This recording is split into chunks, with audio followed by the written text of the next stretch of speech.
오늘은 어디까지 순종할까라는 제목으로 함께 말씀을 나누려고 합니다. 오늘 말씀은 로마서 5장 19절 말씀입니다. 제가 봉독하겠습니다. 한 사람이 순종하지 아니함으로 많은 사람이 죄인 된 것 같이 한 사람이 순종하심으로 많은 사람이 의인이 되리라. 아멘. 여러분 지금까지 자라오시면서 부모님으로부터 들었던 말 중에서 가장 기억에 남는 말이 혹시 무엇입니까? 착하게 살아야 된다, 정직하게 살아야 된다. 아마 여러 가지 이야기들을 많이 들으면서 사셨을 겁니다. 저는 제 기억 속에 저희 부모님이 늘 했던 이야기, 강조하였던 이야기가 한 가지 있습니다. 바로 그것은 부모에게 순종해라. 순종해라. 그러면 네가 복을 받을 것이다. 아버지가 죽어라. 그러면 죽는 신용이라도 해라. 이렇게까지 늘 말씀하셨던 것을 저는 기억을 합니다.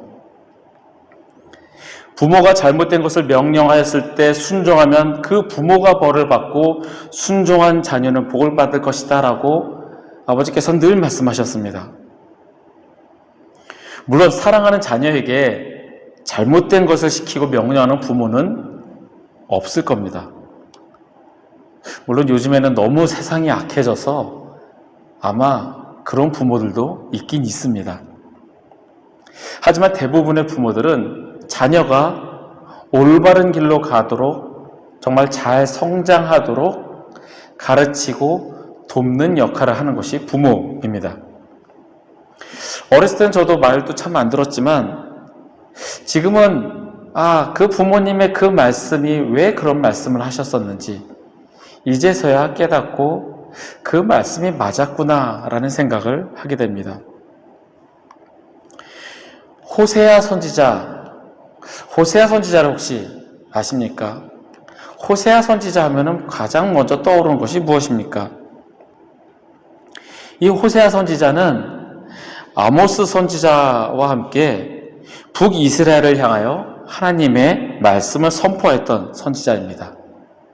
이 두 선지자가 활동했던 시기는 북이스라엘이 외형적으로 가장 화려했던 그 전성기 시절에 활동하였던 선지자였습니다. 가장 전성기였던 시절에 하나님의 말씀 쓴소리를 뱉어내니 사람들은 더더욱이 귀를 안 기울였습니다. 경제적으로 정치적으로 가장 왕성하였던 강력한 국가 시절, 인근 나라를 침략해서 영토를 점차 늘려나가고 경제적으로도 부흥하였던 그 시절에 그 북이스라엘의 타락상에 대해서 심판을 경고하고 멸망을 예언하였던 선지자가 바로 호세아 선지자와 아모스 선지자였습니다. 그리고 그 멸망한 이후에 하나님의 무조건적인 은혜로 다시 회복시키실 것을 예언하였습니다.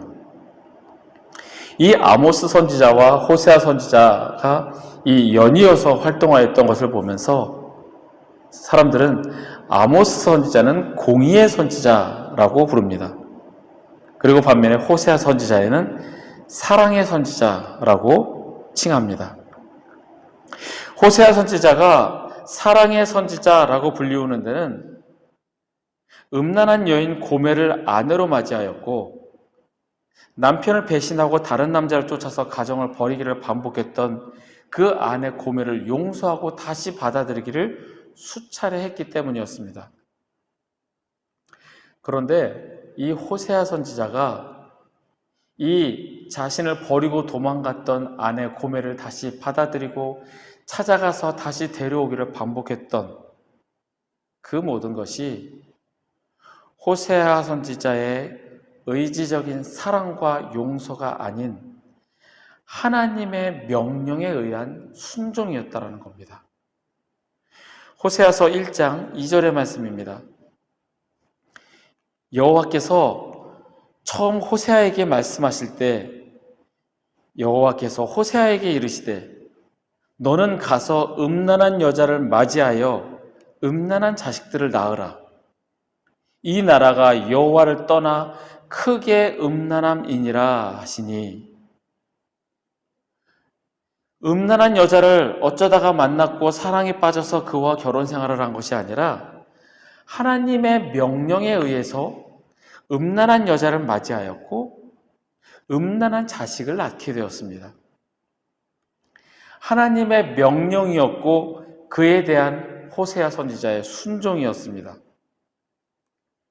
이처럼 호세아 선지자는 자신의 직접적이며 개인적인 삶의 체험을 상징적 기반으로 삼아 예언 활동을 하였습니다. 하나님께서는 이스라엘 백성들에게 보여주기 위하여 호세아 선지자로 하여금 체험하게 하셨습니다. 만약에 하나님께서 여러분에게 이런 명령을 하신다면 여러분들은 과연 순종할 수 있겠습니까? 내가 받아들이기 힘든 것을 주님께서 명령하신다면 어디까지, 어느 선까지 순종할 수 있을까요? 얼마 전 어느 대형교회 목사님의 간증 겸 위로의 말씀을 들었습니다. 겉으로 보기엔 대형교회 목사님이고 게다가 그 교회는 천당 밑에 분당에 위치한 교회였고 어느 것 하나 부족한 것 없어 보이는 참 좋은 목사님이셨습니다. 저도 그분의 말씀에 많은 감동을 받고 위로를 받아서 가끔 찾아서 그분의 말씀을 듣습니다. 그런데 그분께 아픔이 있다는 사실을 알게 되었습니다. 바로 그분의 딸이 장애아라는 사실이었습니다. 처음 태어났을 때는 정상이었는데 아기 때 문제가 생겨서 그 사람의 피의 75%를 교체했다고 합니다. 그 대수술을 한 후에 의사들이 말하기를 살아나면 다행이고 실패하면 무조건 죽는다라는 극단의 결과가 기다리고 있었습니다. 다행히 모든 수술이 잘 끝났고 피의 교체도 잘 끝났는데 이제 약을 먹으면서 관리를 잘 하면 될 줄 알았는데 약의 부작용으로 뇌에 문제가 생기면서 장애인이 되었습니다. 그때 그 목사님의 가장 친한 친구의 뼈아픈 한마디가 그분의 마음을 정말 아프게 했답니다. 너 어떻게 그런 애를 데리고 목회할래? 어떻게 그런 애를 데리고 목회할래? 아마 그 목사님의 그 친구분의 말은 그 의도는 이거였을 겁니다. 기도에서 낳는 기적을 보여야 목사지. 그래야 그 기도가 응답받는 것을 그 체험을 하고 그래야 진짜 목사지. 기도하라 라는 조언일 수 있지만 이 상처에 소금을 뿌리듯이 정말 아픈 말이었다고 합니다. 그 목사님께서는 정말 기도 많이 했다라고 합니다. 낫게 해달라고, 고쳐달라고. 그런데 하나님께서 고쳐주시지 않더랍니다. 지금도 그 딸은 그 장애를 안고 살면서 하나님 고쳐주세요, 낫게 해주세요. 지금도 계속 기도한다라고 합니다. 목사님께서 이렇게 말씀하십니다. 하나님, 저는 괜찮아요. 저는 딸을 위해서 희생할 수 있고 남들에게 손가락질을 받아도 괜찮고 저는 아무래도 괜찮아요. 그런데 우리 딸은요? 우리 딸이 학교에서 왕따 당해서 받았던 그 상처들, 장애로 인해서 겪었던 그 고통과 외로움, 주님, 이거는 제가 받아들이기 너무 힘들어요. 사랑하는 딸이 힘겨워하고 아파하는 것을 보는 것은 정말 힘든 일입니다. 겪어보지 않으면 절대 알 수 없는 그 고통입니다. 우리는 겉으로 보기에 참 힘들겠다 라고 말은 하고 표현은 하지만 내가 그것을 겪어보지 않으면 정말 그 진심을 알 수가 없는 겁니다. 나에게 이러한 고통이 온다면, 나의 자녀에게 이러한 아픔과 슬픔과 정말 말로 할 수 없는 힘듦이 있다면 여러분은 어떻게 하시겠습니까?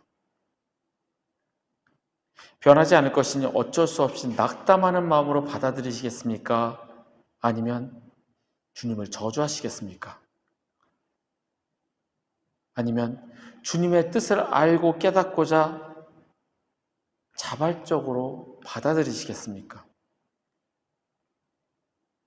하나님께서는 호세아 선지자에게 하나님을 저버리고 우상을 섬기고 물질을 섬기는 하나님을 배신한 이스라엘 백성들에게, 이 음란한 이 백성들에게 깨우치게 하기 위하여 음란한 여인과 결혼하라 라고 명령하셨습니다.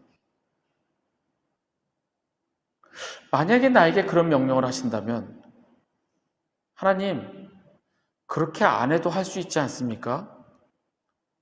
내가 꼭 그렇게 하지 않아도 하나님의 말씀을 전달할 수 있지 않습니까? 이렇게 반문할 수도 있을 겁니다. 그것까지는 너무하지요, 하나님. 굳이 그렇게까지 해야 합니까? 라고 불순종할 수 있습니다. 그런데 하나님의 이 부당해 보이는 명령에 호세아 선지자는 순종함으로 응답하였습니다.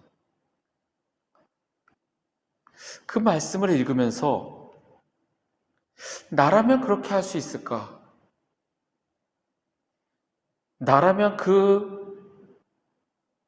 합리적이지 않아 보이는 그 명령에 순종할 수 있을까? 심각하게 생각을 하게 되었습니다.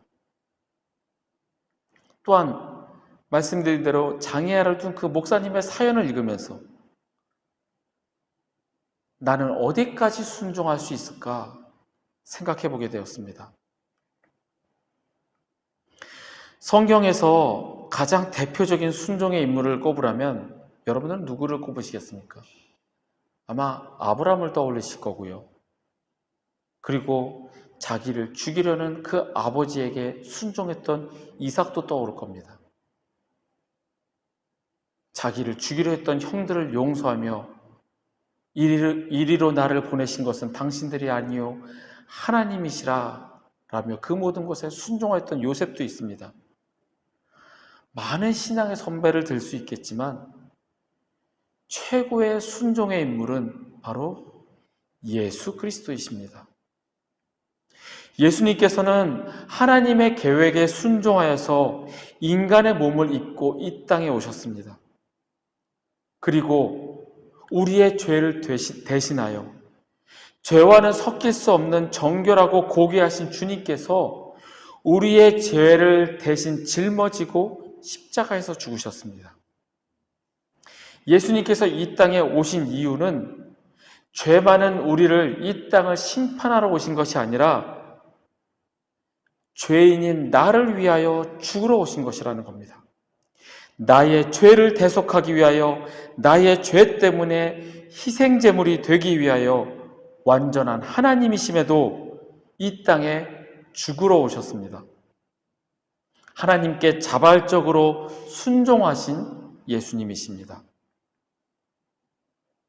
하나님이신 예수님께서 하나님의 계획에 순종하지 않음에도 그 모든 것을 하실 수 있음에도 불구하고 아버지 하나님께 순종하신 예수 그리스도이십니다.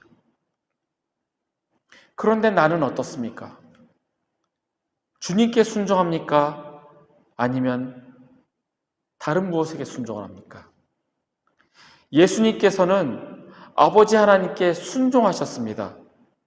그런데 나는 하나님께, 예수님께 순종합니까? 아니면 나 자신에게 순종합니까? 주님께서도 아버지 하나님께 순종하였는데 우리는 어떠한 모습인가 한번 내 자신을 돌아보고자 합니다. 먼저 우리는 누구에게 순종할 것인가 그것을 결정해야 합니다. 즉 누가 나에게 주님인가? 누가 나의 주인이며 나의 주님인가 하는 것입니다. 만약에 돈이 나의 주인이라면 돈에게 복종해야 할 겁니다. 그리고 내 자신이 나의 주인이라면 내 의지대로 행동하는 내 자신에게 순종해야 합니다. 하지만 예수 그리스도가 나의 주님이시라면 우리는 예수 그리스도의 가르침을 믿고 따르고 그 말씀에 순종해야 합니다. 그런데 예수 믿는 사람들 가운데 나는 돈을 섬깁니다, 나를 섬깁니다 라고 공개적으로 대놓고 말하는 사람은 거의 없습니다. 모두가 예수님을 나의 주님으로 섬깁니다, 그분은 나의 주님이십니다 라고 말은 합니다. 하지만 정말 그들의 마음속에, 우리의 마음속에 주님이 살아계시면 나의 주님으로 섬기는지 아니면 다른 것을 생각하는지 우리는 알 수 없습니다. 주님께서 이렇게 말씀하십니다. 너희는 나를 불러 주여 주여 하면서도 어찌하여 내가 말하는 것을 행하지 아니하느냐. 주님이라 부르면서 순종하지 않는 저와 여러분에게 책망하시는 말씀입니다. 예수님을 나의 주님으로 고백하면서 그분의 말씀대로 행하지 않는 것은 나의 주님으로 섬기지 않는다라는 겁니다. 그분이 나의 주님이십니다 라고 말한 것은 거짓이며 위선이라는 겁니다. 말로는 주여 주여 부르지만 내 삶을 내 마음대로 하겠다는 나 자신에게 순종하는 것이며 돈을 향해서 돈만을 쫓아가는 것은 결국엔 그 돈이 나의 주님이라는 사실입니다. 나르시시즘 아시죠? 그리스 신화에 나오는 나르시스라는 잘생긴 청년이 있습니다. 그런데 어느 날 이 청년이 숲을 지나가다가 연못에 비친 자기의 모습을 보고 그 자기의 모습에 사랑에 빠져서 물속에 몸을 기울이다가 익사하게 됩니다. 나르시시즘은 지나친 자기의 자아에 도취된 상태를 의미합니다. 그런데 현대의 뉴 에이지 운동이 이 바로 나르시시즘에 편승합니다. 이 뉴 에이지 운동은 우리 안을 들여다보고 우리 자신을 탐구해보라라고 말합니다. 즉 우리 문제를 해결할 수 있는 길은 우리 안에 있기 때문이라고 합니다. 즉 내가 나의 구원자가 될 수 있다는 주장이 바로 뉴 에이지의 풍조입니다. 예수님이 나의 주님이라는 사실이 내 삶의 기초가 되어야 합니다. 이 기초 위에서 우리는 신앙생활을 해야 합니다. 그래서 주님께서 말씀하신 것처럼 내가 말하는 것을 행하라, 이 말씀을 기초에 두고 우리는 살아가야 합니다. 제가 늘 말씀드리지만 나의 주님을 단지 내 삶을 평안케 평탄케 해주는 알라딘 램프의 진이로 여길 것이 아니라 나의 주님으로 섬기고 그분의 말씀하시는 것을 행하는 순종하는 자가 되어야 하는 것이 바로 그분을 나의 주님으로 모시는 것이라는 겁니다.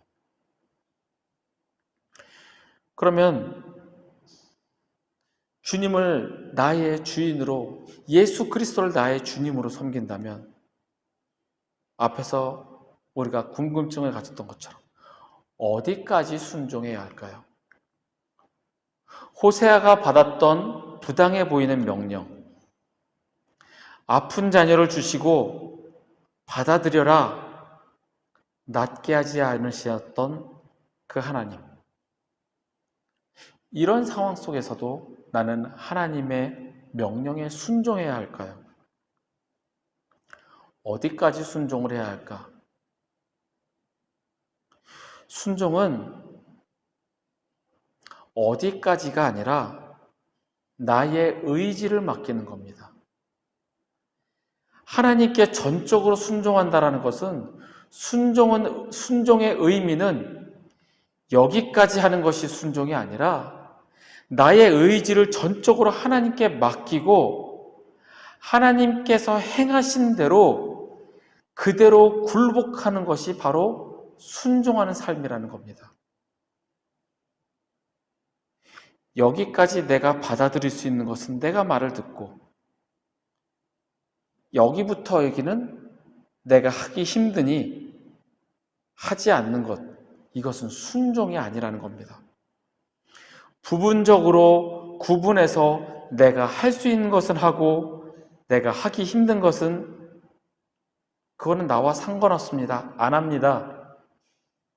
그렇게 분리해버리는, 구분해버리는 것은 순종이 아니라는 사실입니다. 이것을 우리는 합리적으로 보이는 판단이라고 할 수도 있을 겁니다. 부당한 것은 하지 않고 옳아 보이는 것만을 하는 것을 순종이라고 할 수 있습니다.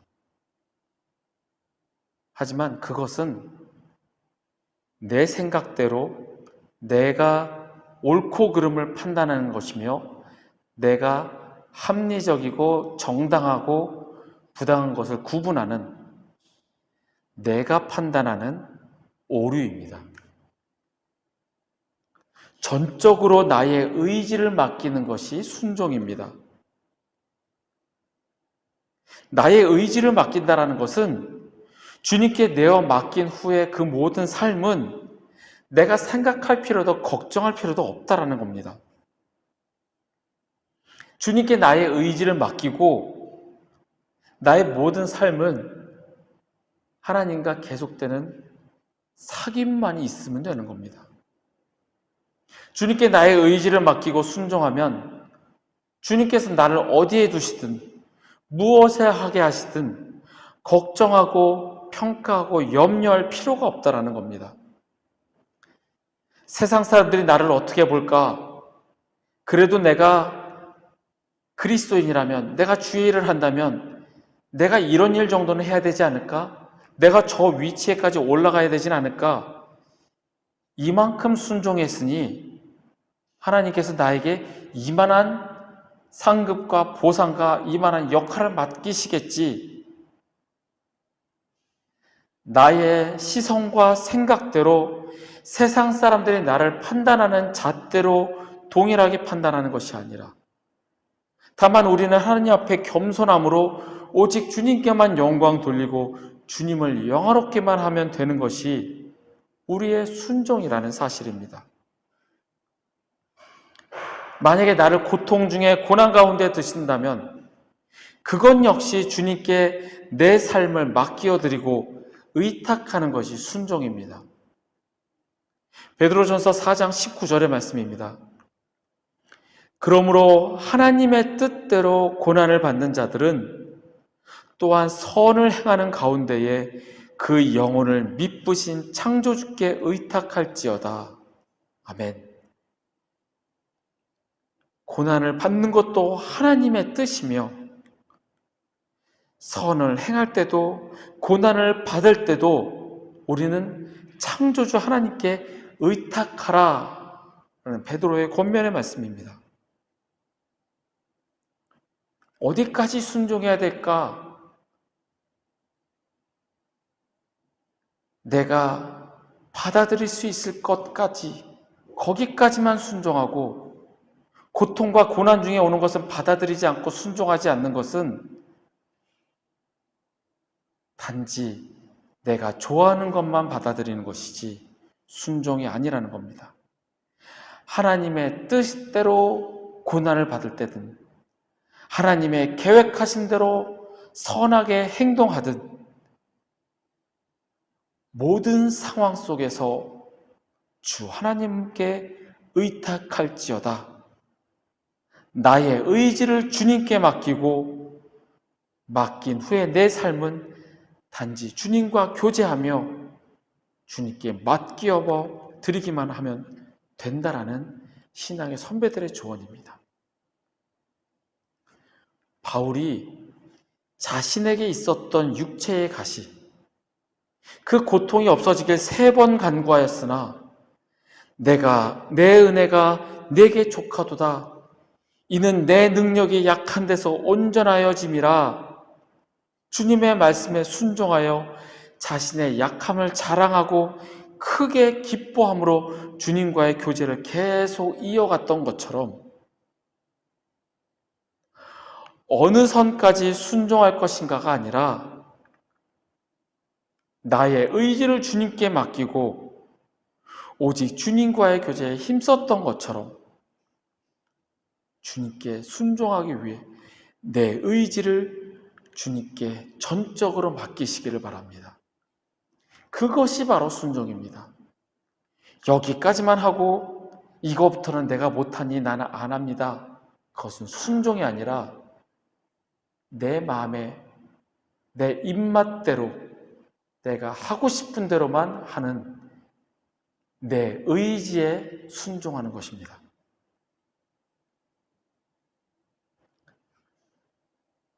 어느 선까지 순종할 것인가?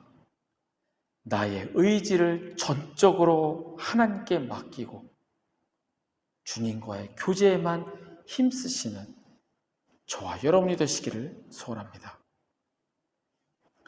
말씀을 정리하겠습니다.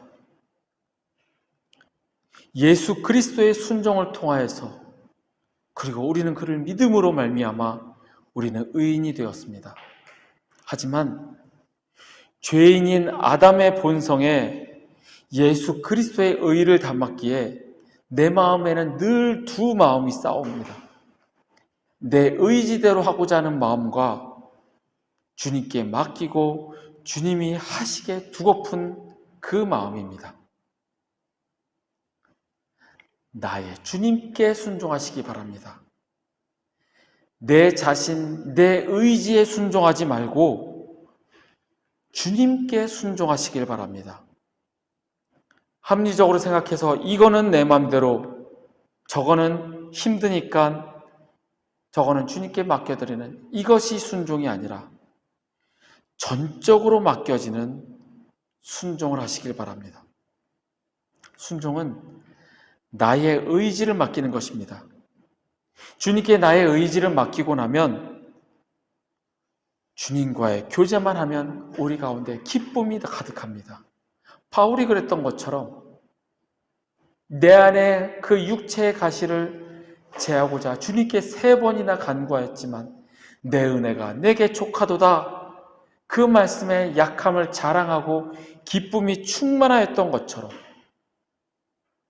어디까지 순종할까가 아닌 나의 의지를 전적으로 주님께 맡기시는 저와 여러분이 되시기를 간절히 소원합니다. 2021년의 마지막 주간입니다. 새로운 2022년을 맞이하며 나의 주님께 나의 의지를 맡기는 순종의 결심을 하시는 우리 모두가 되시기를 간절히 소망합니다.